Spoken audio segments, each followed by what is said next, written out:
Proton Persona, harga RM18,000. Tengok video ni sampai habis. Kita akan tunjuk luar dan dalam kereta ni So yang ni Proton Persona 1.6 auto tahun 2017. Kereta ni cat masih original. Untuk luaran semua original lagi. So korang tengok condition dia, cat semua masih okey lagi. Sport rim masih original, 15 inci, tayar bunga tebal lagi So korang tak payah nak tukar tayar. Untuk bahagian depan korang tengok, kereta masih cantik, kemas lagi. Yang ni bahagian depan pun semua masih okey, tak ada kesan aksiden. So untuk grill pun semua cantik lagi. Bumper pun cantik.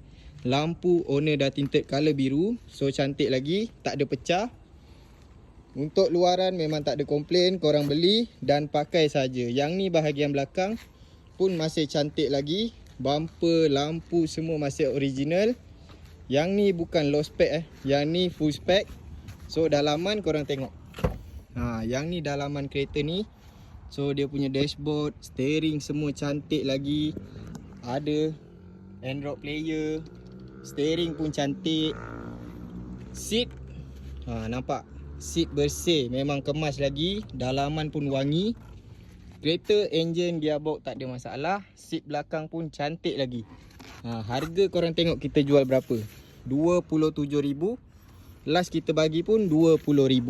So macam mana? Itu pun bagi saya dah murah. Sebab yang ni 2017. Tapi sekarang kita nak bagi dekat korang RM18,000 sahaja. Memang cukup murah. Yang mana berminat terus kontak nombor dalam video ni. Jangan lambat, nanti tak dapat. Assalamualaikum.